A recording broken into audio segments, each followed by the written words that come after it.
Hello, thank you for joining me. Today I'm going to sow some beetroot.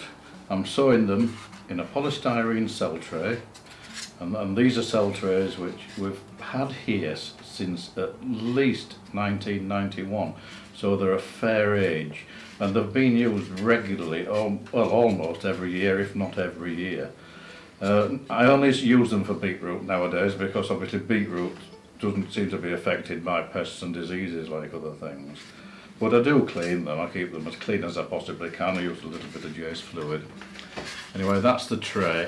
The compost I'm using is a homemade compost. It's not seed compost, but it's a compost made up of fibre with about 50% of grit and perlite, and that's horticultural grit, which is like crushed stone. There's about a cupful of lime added to a couple of buckets of compost as well, just to neutralise it all, and a cupful of bone meal and a cupful of bloodfish and bone as well, to give it a bit of nutrition. This is the compost I use for potting on, and it seems to work quite successfully. I'm using it for beetroot because beetroot's going to be in these cells for quite a while, so they'll need some nourishment as well once they get growing. Right, this beetroot is a variety called Monata. I've got this one off DT Brown, but I guess you can get it from other firms too. Monata is a monogerm beet, so it throws up only one seedling per cluster, because each of these little seeds things in here, they aren't actually seeds,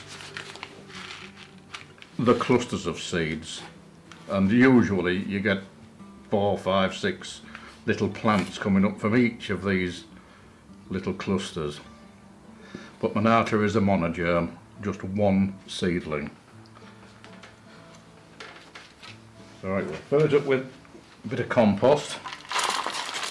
I've got a sheet of glass under this cell tray as well, just to stop it going through, because they've got quite big holes in the bottoms of these cell trays. But the big holes are good, you know, at least you can push them out dead easily, and but you need to press it in as well, otherwise it just drops out as soon as you pick it up. So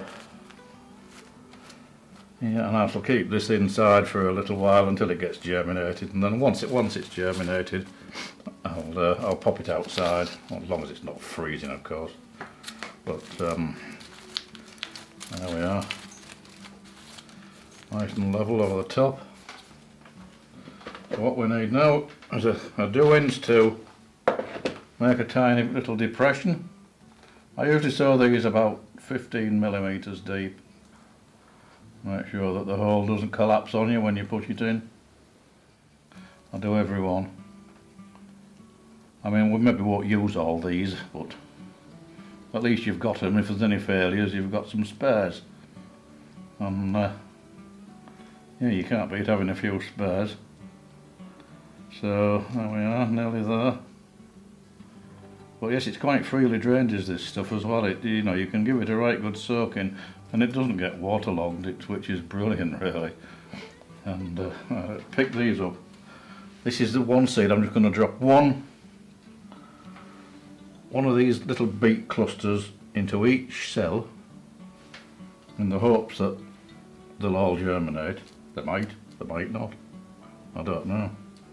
It says on the packet so by 2026, so I presume, you know, it's viable until that date. We'll see. But our problem nowadays, I forget where I've got up to. There.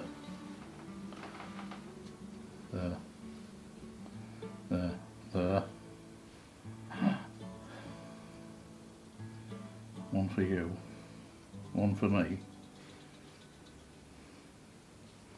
2 for me, none for you.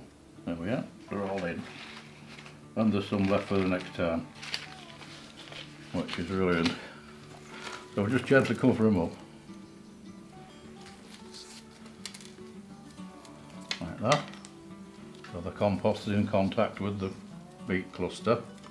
Put a label in. And this has got the date as well, 15th of today, 15th of April, in there. Clean this up a minute. Like that, and that's it. So now we can pick it up and it doesn't fall to pieces. Nice and firm. I'm going to give